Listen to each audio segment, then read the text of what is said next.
All right, welcome on in, everyone, to another episode of First CSP, the channel dedicated to bringing you the first council sorter patch issued from each council in Scouting America.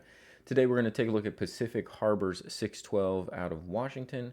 This council was originally formed in 1993 as the merger of Mount Rainier 612, Tumwater 737, and Twin Harbors Area 607. Originally, the first issue was separated into two variants, the S1A and S1B. More recent collecting guides have just merged those and just everything is called S1. We do have those to take a look at and compare. So let's head on over to the patch table, and here we're starting off with both the S1A and S1B for Pacific Harbors. Both of them are going to have a gold mylar border, blue sky, gold fleur-de-lis, red letters, the difference being the sun.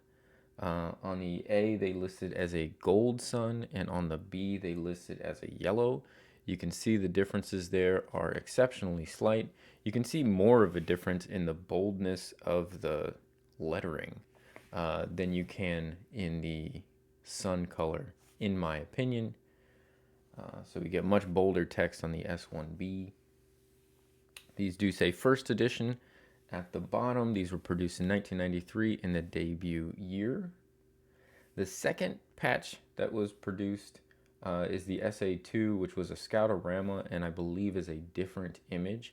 And then they went back to this same imagery for the S3s, which had three variants. Let's take a look at the back, and then we can compare the S3, which basically just moved to a white border. So we've got the S1A, which is listed as the gold sun at the top, and the S1B, which is listed as the yellow sun at the bottom. Again, the thickness of the lettering stands out more to me. Also, the plastic backing on the S1B is more of kind of a whitish tint to it. This looks a little more just clear, or you see kind of a darker blue through the back. You know, that's a little bit of a way to tell a difference. One of the other key factors on the front, just to more easily visually tell the difference between these two, is the lighthouse itself. So you'll notice how much more black thread is on the lighthouse than on the 1A. You'll notice a difference in fleur-de-lis.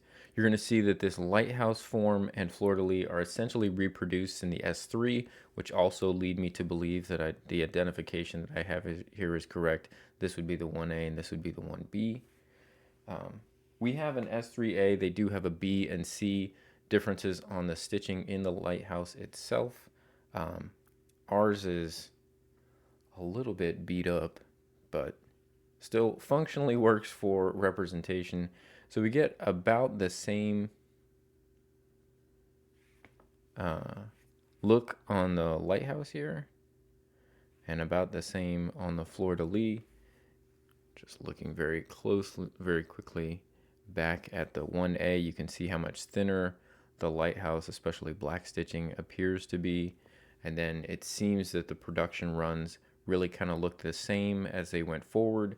That generally leads me to believe that you had the first one and then subsequent reproduction orders were produced by the same manufacturer in a similar fashion, so we get something that looks fairly similar. Obviously, without the first edition, we get a little bit of a difference in different colors here on the mountains. This goes to like a light purple as opposed to the dark purple, and our water goes very dark blue.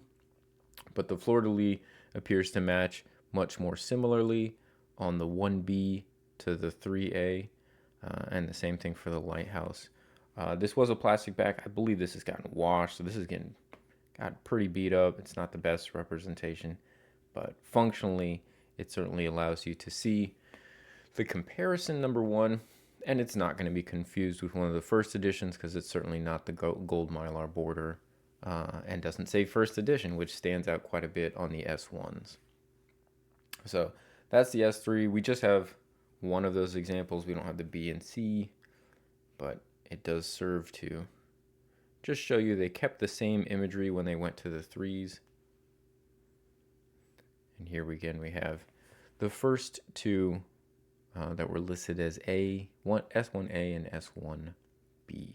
So that's the first issues for Pacific Harbors. If you've got more information on the council or issues, feel free to drop it in the comments below. Always appreciate our viewers that have more information, and we seem to have a stronger viewership from the West Coast for whatever reason. Appreciate all of you out there. Hope you guys are continuing to enjoy the content. We'll be back again tomorrow with another brand new episode. If you are enjoying your time here, please feel free to give it a thumbs up and share it with others. That really helps us as we're continuing to grow this channel. But with that, I want to thank you for stopping by today, and we hope to see you tomorrow on the next episode.